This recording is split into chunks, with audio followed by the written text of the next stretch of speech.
Iblis asalnya dari jin yang menyimpang. Fa fasaqa an amri rabbi. Harusnya dia mengerjakan taat pada perintah, jin hormat ikut. Dia nggak mau hormat. Nanti rincian ini ada di Quran surah 7 ayat 12 sampai 13. Dikonfirmasi oleh Allah. Allah itu gampang, Maha tahu segalanya. Cuma supaya langsung keluar di lisannya jin ini, sehingga dia tidak punya potensi ngeles.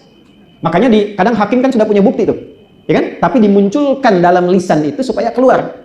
Nah, Tuhan Maha mengetahui, dimunculkan di lisan jin ini supaya terdengar oleh malaikat dan sekitarnya. Qala ma mana'aka alla tasjuda id amartu. Quran surah 7 ayat 12. Hei, kenapa engkau tidak mau sujud ketika aku perintahkan? Jadi yang penting bukan Adamnya. Yang penting aku perintahkan, kenapa kamu gak ikuti? Gitu. Apa kata jin ini pada saat itu? Ana khairum minhu. Saya lebih hebat dibanding dia. Khalaqtani min narin wa khalaqtahu min tin. Kau ciptakan aku dari api, kau ciptakan dia dari tanah. Tidak layak, tidak level yang tinggi, harus hormat pada yang rendah. Nah, perhatikan baik-baik. Ketika yang baik tertutupi oleh yang buruk. Bahasa Arabnya disebut dengan iblis namanya. Dari kata balasa. Baik ya? Yang baik tertutup oleh yang buruk. Sebaliknya, kalau yang buruk ditutup oleh yang baik, itu disebut dengan libas namanya. Libas disebut dengan pakaian. Kenapa ibu pakaiannya, bapak disebut dengan libas? Karena ada aurat yang buruk untuk tampak. Supaya tidak tampak, kita tutup. Sesuatu yang menutup dari yang buruk sehingga tampil baik disebut libas. Walibasut taqwa dzalika khair. Tapi yang baik ditutup oleh yang buruk disebut dengan balasa, makhluknya disebut dengan iblis. Jadi pengetahuan pertama, kenapa iblis disebut dengan iblis? Karena kebaikan-kebaikan yang selama ini telah ditenun saat dia berada di alam malaikat itu hilang karena satu kesombongannya saja. Tertutup. Iblis. Kenapa nama sifat yang dimunculkan? Supaya waspada untuk kita semua. Kalau mau sombong, sudah ada iblis, Bu. Gak usah ikutan, Pak. Dan resikonya tinggi. Terusir dari surga, terlempar, tercela sampai sekarang, terlaknat. Jadi percuma kalau mau sombong. Ya, saingannya terlampau berat, iblis. Oke? Nah, iblis itu saat jadi iblis, itu buruk untuk dirinya sendiri. Belum menggoda. Jadi belum punya sifat menggoda. Diberilah kesempatan oleh Tuhan, oleh Allah dengan sifat Rahman Rahimnya untuk taubat. Tapi yang keluar apa? Saya ingin buktikan, ya Allah, kalau memang saya itu hebat. Maka apa pembuktiannya? Diteruskanlah detailnya di Quran surah Al-Baqarah, Quran surah 2, di ayat 34 sampai 35. Itulah sebabnya kenapa ayat 34 ini pembukanya mirip ya, serupa dengan Quran surah 18 ayat 50. Di sini wa idh qulna lil malaikat, di sini wa idh qulna lil malaikat. Wa idh qulna lil malaikati isjudu li Adam fasajadu, ya, perhatikan, illa iblis aba wastakbar. Dia enggak mau sujud karena sombong. Lalu dia katakan pada Tuhan, engkau kan akan masukkan Adam ini ke surga. Maka beri aku kesempatan untuk membuktikan aku ini hebat. Aku akan goda dia supaya menyimpang dari perintahmu. Nah, ketika dia mengatakan akan menggoda Adam, berarti kan menjauhkan dia dari kebaikan, menuju keburukan. Maka dirubahlah oleh Tuhan nama sifatnya dari iblis menjadi syaitan. Perhatikan ayat 36 ini di Al-Baqarah. Fa'azallahumash syaitan.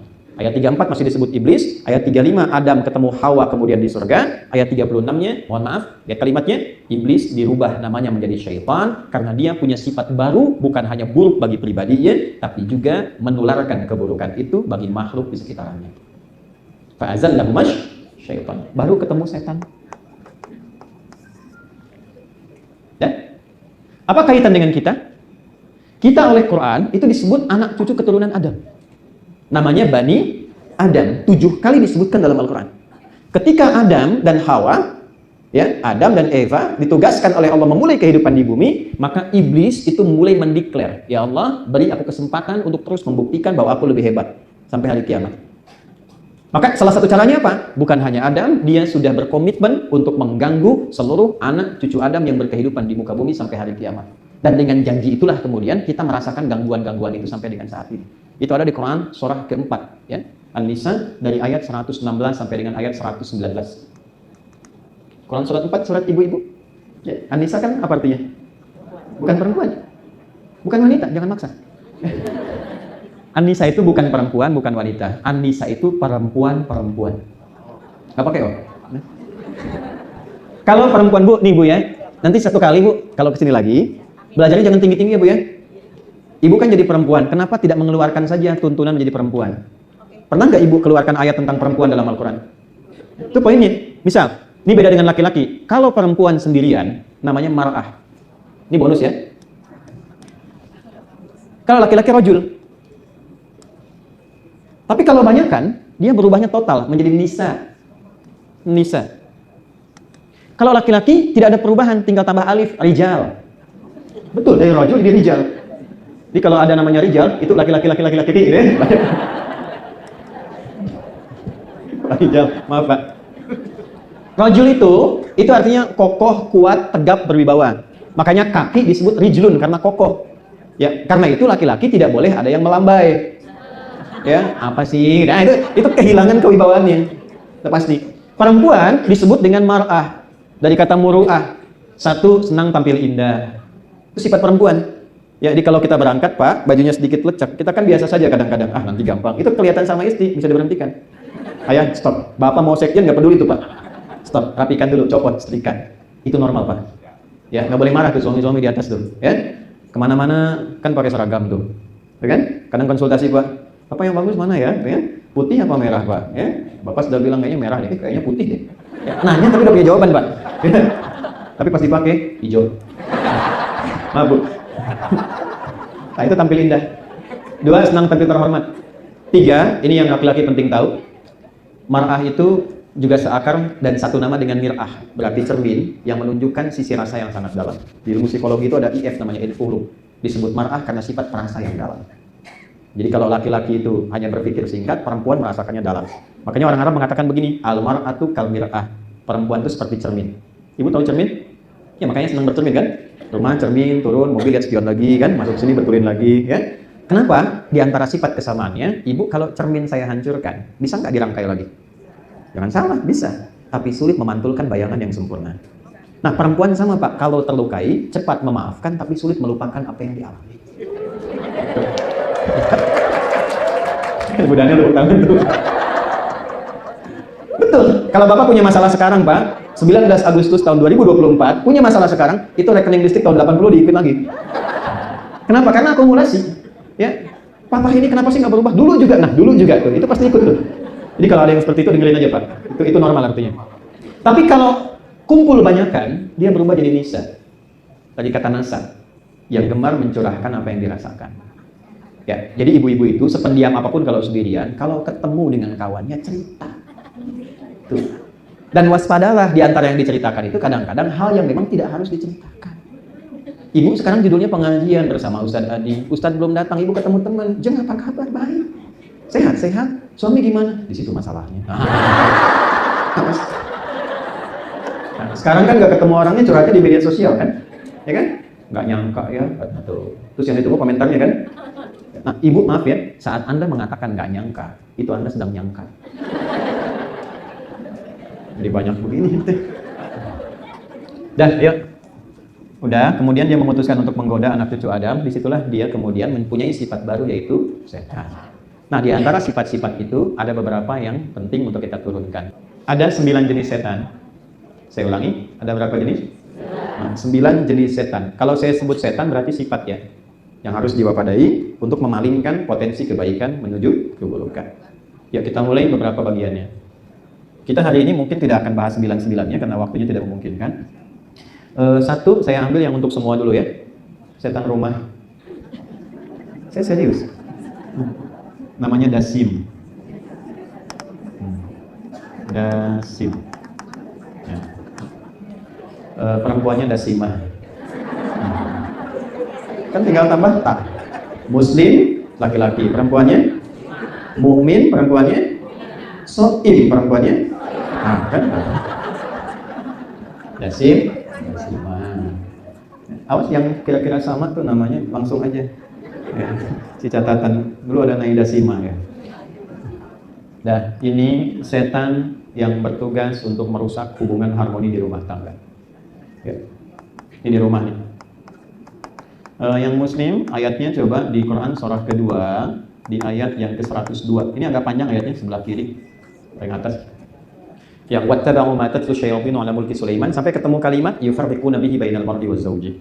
Ada turunan setan yang tugasnya memecah belah hubungan harmoni dari kehidupan rumah tangga. Bisa nanti antara suami dan istri atau ayah ke anak, ibu ke anak dan sebagainya. Nah, ini nama setannya, ini sifatnya. Ya. Tugas dia ada 2. 1, menanamkan rasa takut dan khawatir. Ini saya ada referensinya ya dan ada turunannya. Bisa diriset juga. Jadi bukan informasi-informasi biasa begini yang kita kadang senyum tertawa tapi terjebak nanti baru tahu sendiri. Satu, menanamkan rasa takut dan khawatir ketika memasuki ruang-ruang yang kosong. Ya. Baik, khususnya nanti biasanya di malam hari. Ya. Ini yang menjadikan masuk satu ruangan kadang suka gelisah kan? Takut. Nah, ini yang bertugas ini. Yang bertugas. Kan kenali dan waspadai. Ya. Ini sudah kenal, masuk ruangan, coba deh Ibu. Biasa kan masuk dapur, masuk kamar mandi. Siang biasa kan? Kenapa kalau malam rasanya beda? Ya kan? Atau masuk sendirian, nggak sama kan rasanya? Padahal rumah sendiri. Bangun Ibu yang desain. Ibu yang minta sama arsitek, tapi yang gelisah Ibu juga. Nah, ini yang bertugas ini. Cara mewaspadainya, ya bagi yang muslim lihat baik-baik, ucapkan salam. Ini kata Nabi, ucapkan assalamualaikum. Maka ketika diucapkan assalamualaikum, setan ini akan berkata pada kawannya, kita tidak punya tempat menetap di sini. Oke? Okay? Tugas Ibu hanya mengucapkan, nggak usah tunggu jawaban. Nah, mau dijawab mau tidak itu bukan urusan Ibu. Assalamualaikum, salam. Dijual besok rumahnya. Ya, udah ucapkan aja itu. Nah, kalau tidak diucapkan langsung masuk, maka setan berkata pada kawannya, kita punya tempat menetap di sini. Ya, saya ini ajarkan ke anak-anak kami Bu di rumah. Ya, saya pilih redaksi dan diksi kami bukan kita karena yang punya anak saya dan istri. Ya, anak saya dari sejak usia 3 tahun, namanya Muhammad Hamilul Quran, sana 11 tahun, itu kami tanamkan, nak, hati-hati di ruang-ruang kosong di kamar ini ada setan dan namanya dasim. Kalau kakak mau usir itu, ya katakan assalamualaikum, dia akan langsung pergi terbirit-birit. Itu langsung dipraktikkan Pak Sekjen, Bu. Langsung dia masuk ke kamar, dia katakan assalamualaikum dasim. Dia sebut namanya sekalian gitu. Alhamdulillah sampai hari ini jadi pemberani itu. Dan kadang kita suka motivasi. Nah, ini tugas satunya nih, menanamkan rasa takut, khawatir, gelisah. Cara mewaspadainya tadi ucapkan assalamualaikum. Dan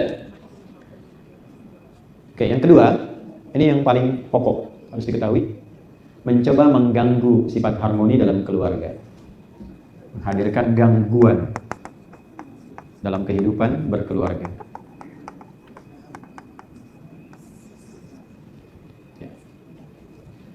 Ibu dengan suami demikian adanya, kan menikah baik-baik, senang, foto, nyaman, damai. Kenapa tiba-tiba kok salah pahamnya dalam? Padahal bisa didudukkan, ya.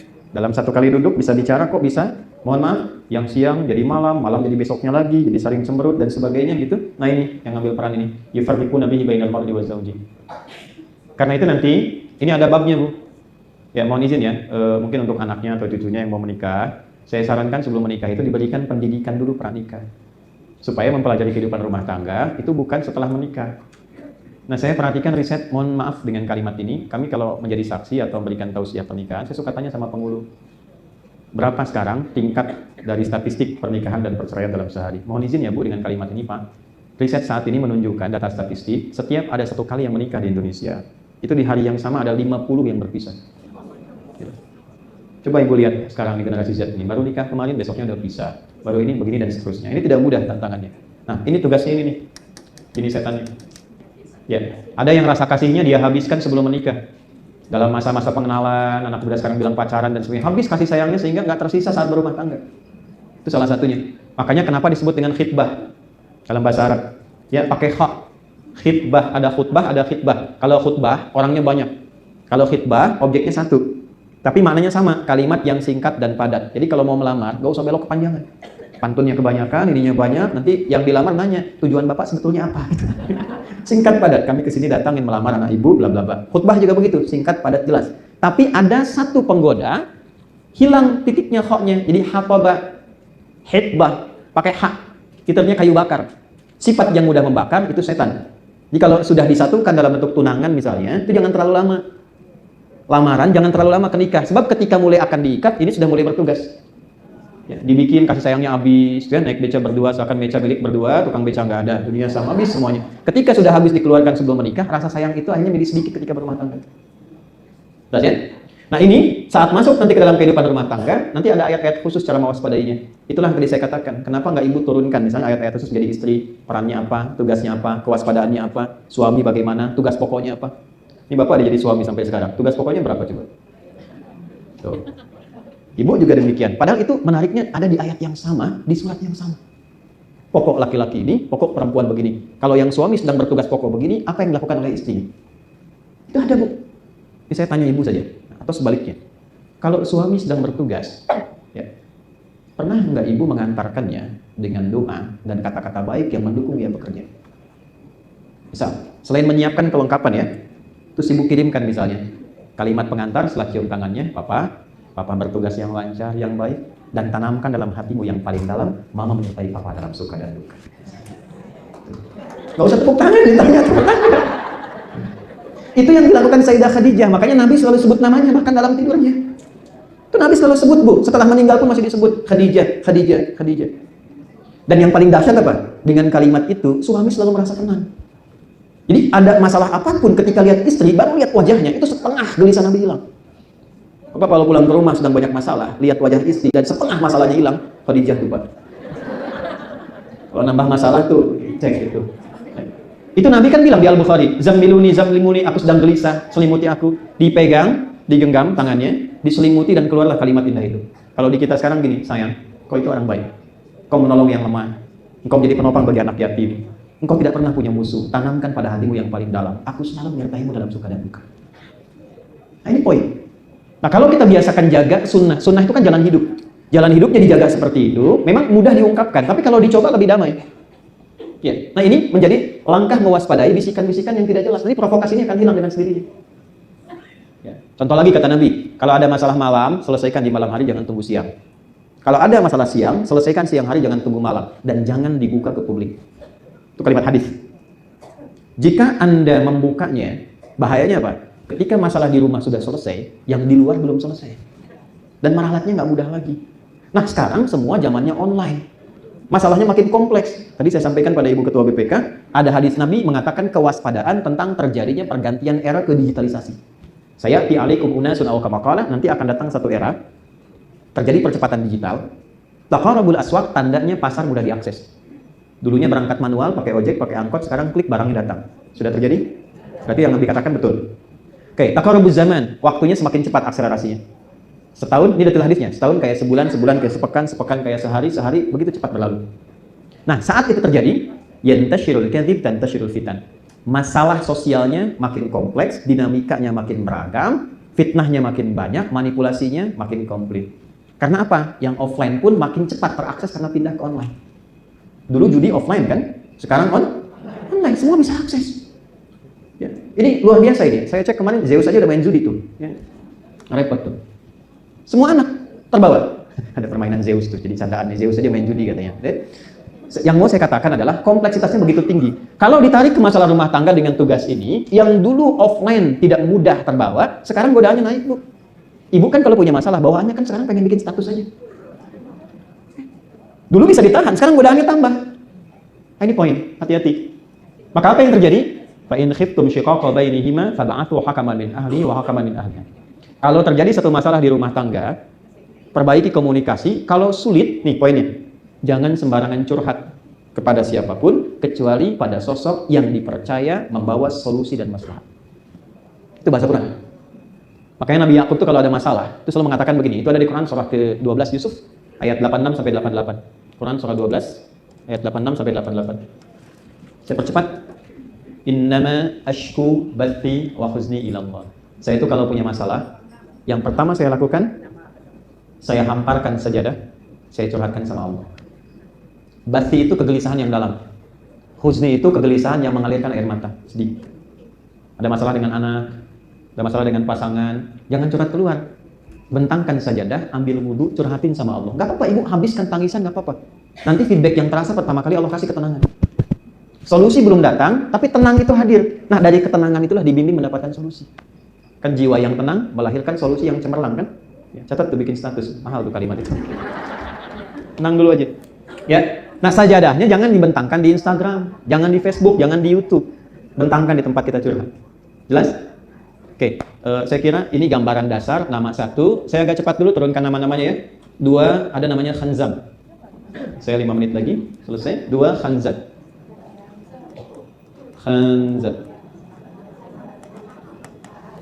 Dan Khanzab ini setan khusus menggoda orang sholat. Oke? Ya. Setan khusus menggoda orang sholat. Bukan Hamzah, Khanzab. Oke, B ujungnya. Izin Pak, yang DKM, kalau di masjid, dia tambah tugas menggoda DKM masjid. Hati-hati. Betul, betul. Dibikin DKM-nya ribut. Sebab kalau jamaah ribut, yang lain bisa datang. Kalau DKM-nya ribut, jamaah malas datang. Ini. Makanya Bapak kalau bikin masjid, di awal semua semangat, Bu. Semua semangat. Tapi kalau sudah jadi, bisa ribut. Bisa hadir, bisa macam-macam. Ya. Ini DKM itu Dewan Kepengurusan Masjid. Ya, Dewan Kemakmuran Masjid. Khanzab, sifat dasarnya menggoda orang sholat. Ini saya kasih bocoran dikit, bocor halus banget nih. Lihat sini. Di Abu Dawud, idza kabbara. Perhatikan kalimatnya. Kalau ibu sudah mau sholat, Bapak, itu bisa fokus. Siap, berniat, dan seterusnya. Tapi kalau sudah mulai takbir, disitulah setan masuk. Oke? Nah, jadi saya bacakan agak lengkap sedikit. Fa idza udzina fa farra syaitanu alaihi dharar. Kalau adzan dikumandangkan, setan berlari karena anti dengan suara adzan. Oke, makanya orang yang jarang sholat pun itu bergetar. Ya Allah, sudah adzan gitu. Tapi ketika fa idza tuwiba fa'ada. Kalau adzan selesai, setan balik. Makanya orang rajin sholat pun langsung keluar di dalam hatinya. Baru adzan, belum qomat. Cek waktu qomat berapa menit gitu. Oke? Nanti duhur kelihatan Pak itu, ya. Teruskan. Wa idza kabbara, maka ketika mulai bertakbir barulah dia bertugas. Anda sehusyuk apapun saat akan memulai, ketika mulai bertakbir Anda akan merasakan sensasi yang berbeda. Fayaqulu syaitanu udhkur kadza udhkur kadza. Maka setan mulai bertugas dengan membebani pikiran, ingat ini, ingat itu. Maka Anda ingin mengingat apa yang tidak ingin Anda ingat. Kalau nggak percaya nanti sholat zuhur. Jadi saat ibu bapak sudah mulai fokus dan takbir, ceramah saya sekarang pun itu akan masuk di kepala ibu dan bapak. Ingat ya, setan bertugas. Nah itu setan, bukan saya itu. Nanti kalau nggak percaya duhur tuh masuk. Ya? Yang dari cicilan kredit ini sampai masuknya itu gini. Kalau kita bisa pergi jauhkan, nanti masuk yang lain lagi halus. Ya, masuk lewat cucu, lewat ini, lewat itu dan seterusnya. Hatta la yash'ural musalli kam raka'atan yusalli. Sampai nanti ada terjadi kasus orang sholat tidak sadar berapa rakaat sedang menunaikan sholatnya. Nah itu konfirmasinya ya.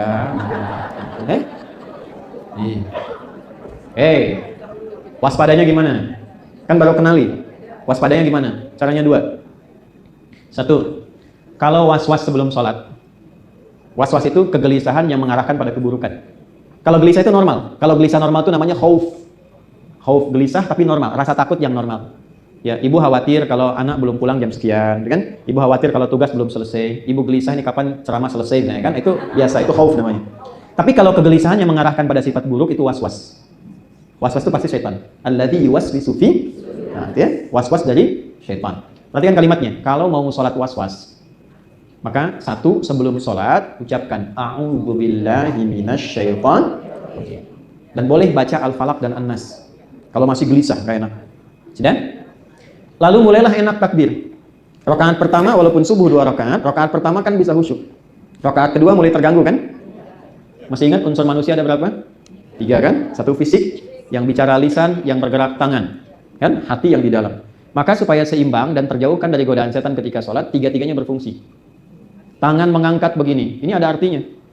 Ya, saya mengajar di fikih sholat, ini ada artinya. Bukan sekedar begini, tidak. Ini maksudnya buang urusan dunia ke belakang, pasrahkan pada Allah. Jadi kalau mau sholat, dunia jangan dibawa. Yang bikin tidak khusyuk, dunia masih dibawa. Buang ke belakang, pasrah sama Allah. Makanya kita katakan Allahu Akbar. Ya.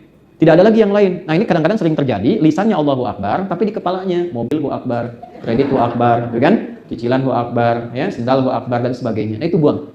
Yang kedua, ketika fisik mulai beraksi, beraktivitas, lisan bicara, tangan bergerak, pikiran menerjemahkan akal. Sehingga membuat pikiran tidak sibuk dengan yang lain. Misal begini, Allahu Akbar, tangan begini, nutup, lisan mengucapkan, pikiran menerjemahkan, Allah Maha Besar. Hati meresapi. Ya Allah, aku mengatakan Engkau yang Maha Besar, tapi aku malu bahkan sebelum sholat, aku kadang bersikap besar terhadap orang lain, sombong terhadap pasangan, angkuh dengan teman, merasa yang paling hebat. Itu yang menjadikan Abu Bakar baru takbir sudah nangis. Karena takut antara lisan dengan hatinya beda. Gitu. Nah ini, dulu sholat seperti itu, Bu. Makanya ada dampak pasca sholatnya jadi orang baik. Tanha anil faksya wal munkar. Nah sekarang karena sholatnya nggak pakai rasa, cuma di lisan, nggak nyampe ke pikiran, ini yang repot. Sehingga yang terjadi formalitas penunaian sholat saja. Yang penting kewajiban selesai. Itu ada isyaratnya di Quran surat 4 ayat 103. Ya, fa idza qadaytumus sholata fadhkurullah. Ada orang yang motif sholatnya yang penting sholat. Sah, sudah, beban tidak ada. Pahala tergantung keikhlasan. Tapi manfaat sholatnya tidak efektif. Kurang maksimal. Kalau ingin maksimal, 3 difungsikan. Abu Bakar itu sering nangis baru takbir, malu sama Allah. Kalau tangannya takbir, lisannya Allahu Akbar, tapi dalam hatinya terjadi perbuatan dan rasa-rasa yang tidak baik. Itu langsung gemetar tangannya. Ya. Nah ini poin. Dalam sholat kurang lebih caranya demikian. Itu rumusnya di Quran surah ke-29 ayat ke-45. Utlu ma uhya ilaika minal kitab, sebelum sholat, tolong baca dulu, pelajari, pahami. Utlu dulu dari kata tilawah. Kalau ibu buka di mushaf, artinya bacalah. Tapi kan ikra, bacalah juga. Kalau ikra, baca tanpa menuntut paham. Oke? Kalau tilawah, membaca, memahami, dan mengamalkan. Orang yang baca tanpa paham, qori. Oke? Perempuannya qori'ah. Ya. Nah, kalau ingin dipahamkan, maka ada tilawah. Makanya kan tadi kan ada baca kan qori, ada yang satu lagi yang menerjemahkan siapa? Nah, sari tilawah. Sebetulnya aslinya tilawah saja, tidak pakai sari. Cuma mungkin dulu yang pertama menerjemahkan Busari. Makanya jadi sari tilawah. Ya, coba Pak Adi, maka jadi Adi tilawah. Asalnya tilawah saja. Ya, tilawah itu baca, pahami dan amalkan. Kalau mau sholat, kata Allah, kalau sholatnya pengen enak, terasa ke hati, tidak sekedar menggugurkan kewajiban, maka coba sebelum sholat pelajari dulu. Ya, ada sindiran halus tapi tajam. Akan ditemukan orang-orang sholat, tapi tidak memahami apa yang dibaca dan dilakukan dalam sholatnya. Nggak usah langsung semua ya Bu. Hari ini Bu belajar, kenapa sih bacanya Allahu Akbar?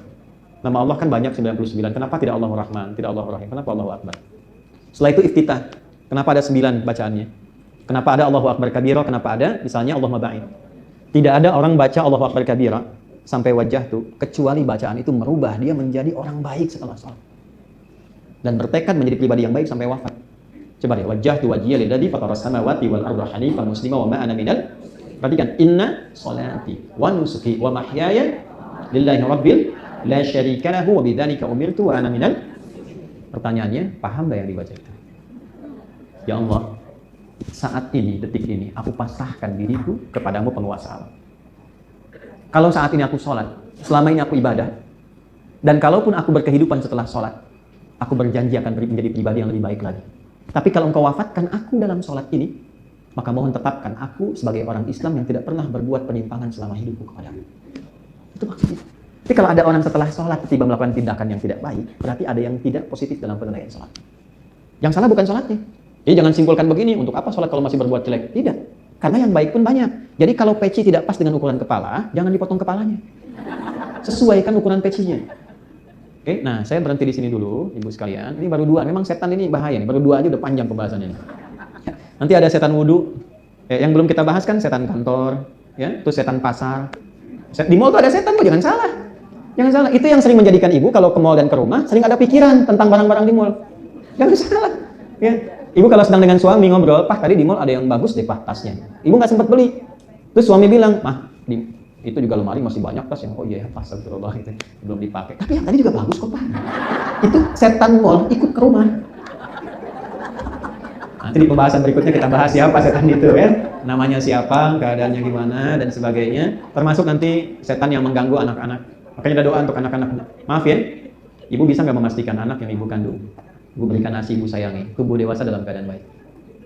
Tentu. Pengen tolong dicek ya. Jangan biarkan ibu jadikan sekolah sebagai titipan. Pulang ke rumah cek lagi.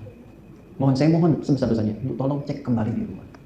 Jangan sampai anak itu tidak menjadi investasi terbaik yang membahagiakan orang tuanya. Konsep di Islam, anak itu ketika dididik dengan benar, itu investasi yang paling istimewa untuk membahagiakan orang tua di kemudian hari.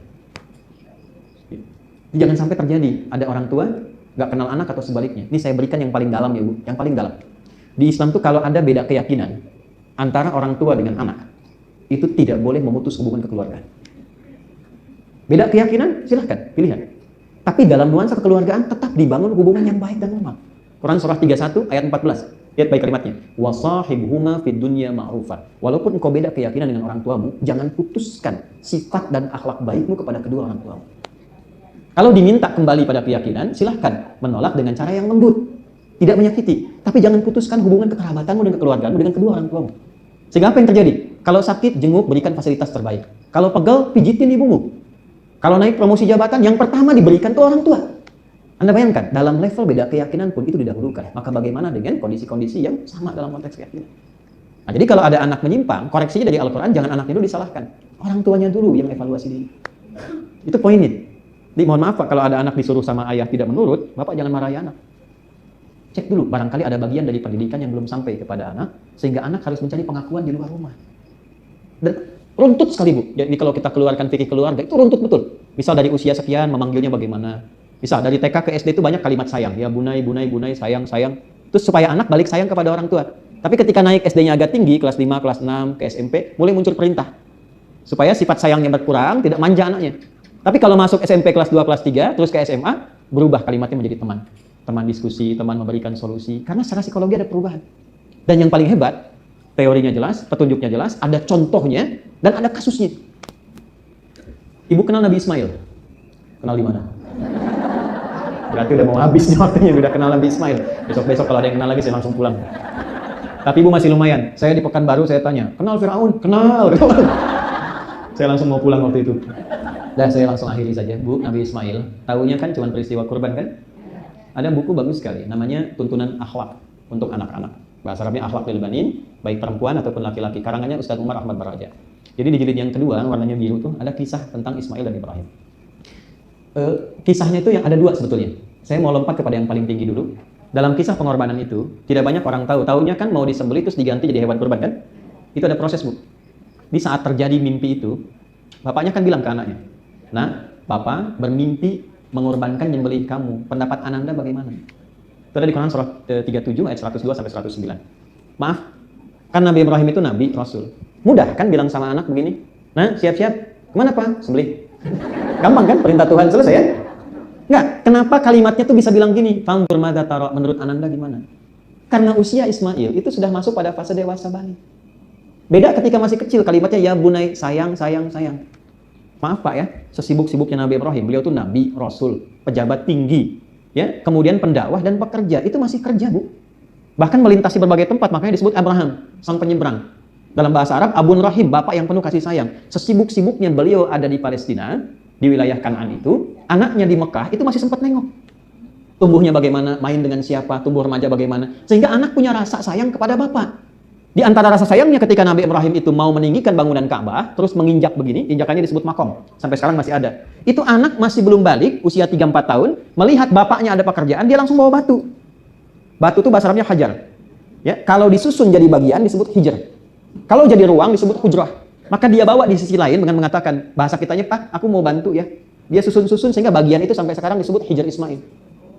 Nah sekarang pertanyaannya, bagaimana mendidik seorang anak yang punya rasa kepemilikan tinggi, bahkan ketika ayah dan ibunya punya satu beban tugas pun, dia ingin mengambil bagian itu. Rasa. Kenapa? Karena ada rasa yang dibagi juga. Sesibuk-sibuknya masih ada sempat untuk nengok, sempat untuk lihat. Saya ini terbang, Bu ya, Pak. Ini saya ngejar hanya untuk balik, lihat anak pulang sekolah, hanya untuk dilihat terus langsung ke bandara. Supaya anak tidak kehilangan ayahnya. Jadi yang ditunggu itu, anak nggak peduli, Pak. Saya ini disebut di Timur Tengah Syekh. Di sini dipanggil Kiai, panggil Ustadz. Ada gelar. Tapi anak saya nggak peduli, dia cuma pengen ayahnya. Tidak pernah selama saya ngajar dan pulang, saya disambut di pintu depan, saya mengatakan, Kiai! Mereka bilang, Buya! Itu ayahnya. Anak saya usia 3 tahun, Ahmad, dengan kakaknya, Amel. Saya mau berangkat, Buya sebentar. Rupanya 2 anak ini kompak bikin gambar. Dan bilang, Buya jangan buka, kecuali saat di jalan. Salaman, begitu saya buka, digambarlah seorang berpeci, akan pergi, dilepas oleh 2 orang anak, 1 laki-laki, 1 berkerudung. Lalu ditulis di atasnya, I love you Buya, engkau adalah ayah terbaik yang Allah kirimkan untuk. Itu sampai sekarang kertas itu selalu saya masukkan dompet, nah pernah ditinggal. Aktivitas. Terus siapa Anda? Anda mau jadi silakan, auditor utama, pejabat hebat, sampai ke rumah, dia butuh ibu dan ayahnya. Nah yang sering ganggu itu ini. Ya kesibukan di kantor dibawa ke rumah. Anak tuh gak tahu apa-apa. Bapak boleh sibuk di kantor, tapi pulang ke rumah tuh anak butuh ayah. Ayah, diam kamu. Yang bikin bapak harus marahin bapak juga. Ibu juga demikian. Nah ini hal-hal yang simpel, sehingga ketika akan dikorbankan itu saat dewasa, itu diajak dialog. Sayangnya menurun, dialog muncul. Setelah itu, dibawalah ke bukit. Di atas bukit itu ternyata ada dialog yang terjadi luar biasa. Kembali ke buku tadi, Pak, tolong pisahkan dulu baju luarku, supaya nanti dirapikan dan diberikan kepada mama sebagai hadiah terindah dari anak tunggal yang sangat menyayanginya. 2, Pak, 2. Tolong ikat dengan kuat. Ikatan ini pastikan, supaya aku tidak bergerak dan meronta dalam proses ini, sehingga membuat nanti papa, menjadi terpengaruh dan tak jadi melaksanakan perintah Allah. 3, Pak, tolong tajamkan pisaunya dengan kuat, supaya mempercepat proses penyembelihan itu, dan tidak membuat engkau ragu-ragu menyembelihku atas perintah Allah. Itu. Dan ini menjadi sunnah sampai sekarang. Hewannya diikat dengan baik, tidak menyakiti, pisau ditajamkan, kan?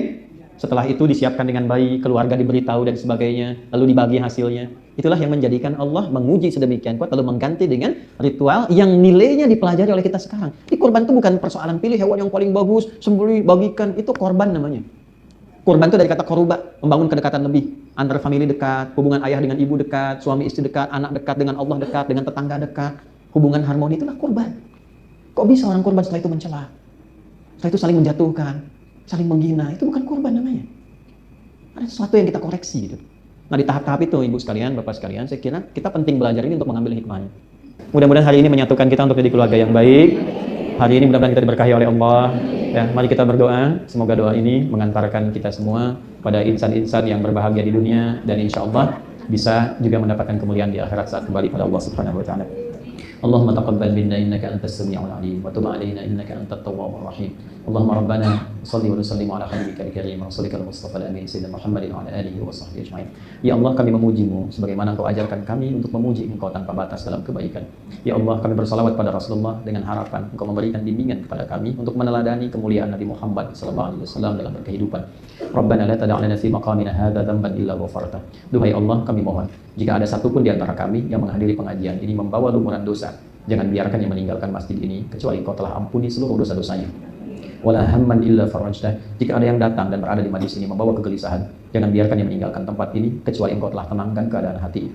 Allahumma wala asiran illa yasarta. Ya Allah, Engkau yang Maha mengetahui, tidak semua yang hadir di tempat ini atau tersambung dalam pengajian ini dalam suasana yang nyaman dan tenang. Bila ada di antara kami yang telah mengalami kesulitan, maka mohon ringankan dan hilangkan seluruh kesulitannya. Allahumma wala maridan illa syafaita. Jika ada di antara kami yang Engkau uji dengan penyakit seberat apapun, mohon angkat dan sembuhkan penyakitnya.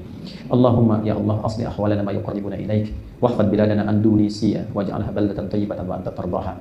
Ya Allah, berikan bimbingan dan penyertaan kebaikan kepada kami sehingga kami mampu mengevaluasi diri dan berubah menjadi pribadi yang lebih baik dalam kehidupan kami. Dan mohon jaga negeri kami Indonesia yang kami cintai. Satukan rakyatnya ya Allah dalam kebaikan. Jauhkan dari perpecahan. Berikan hidayah kepada para pemimpin kami agar bersikap adil dalam pengambilan keputusan yang akan meringankan hisab mereka di hadapan-Mu ya Arhamar Rahimin. Allahumma ihfadz ulama'ana waj'alhum mukhlasin lakad-din. Ya Allah, kami mohon, berikan bimbingan pada para ulama kami agar dapat ikhlas dalam berdakwah. Berdakwah mencerahkan umat, menyatukan dalam kebaikan dan jauhkan dari perpecahan. Allahumma rabbana ihfadz ya Allah hadil wizara wa hadil lamh ya Allah min BPK waj'al kulla insani mubarakin. Ya Allah, mohon jaga setiap insan BPK yang bertugas di tempat kuliah ini dalam kebaikan dan kesehatan. Bahagiakan mereka, berikan ketenangan dalam bertugas dan bimbing ya Allah agar jujur, baik dan amanah dalam menunaikan tugas yang dengan itu meringankan hisab di akhirat kelak. Allahumma rabbana atina fid dunya hasanah wa fil akhirati hasanah wa qina adzabannar. Ya Allah, anugerahkan segala kebaikan di dunia ini yang mampu kami capai dan kemuliaan di akhirat yang mampu kami raih, dan jauhkan kami dari berbagai perilaku yang menyimpang yang terancam dengan neraka-Mu. Bi fadlika subhana rabbika rabbil izzati amma yasifun wa salamun alal mursalin walhamdulillahi rabbil alamin. Ibu dan Bapak sekalian, saya merasa terhormat dengan keberadaan hari ini, mengucapkan terima kasih atas kepercayaan yang diberikan untuk bisa saling belajar di pagi hari ini. Sekali lagi kami mohon maaf bila ditemukan dan pasti ditemukan kata-kata yang kurang berkenan atau sikap yang tidak sesuai. Semoga Allah memberikan kebaikan untuk kita semua. Subhanallah wa bihamdika asyhadu an la ilaha illa anta astaghfiruka wa atubu ilaik. Assalamualaikum warahmatullahi wabarakatuh.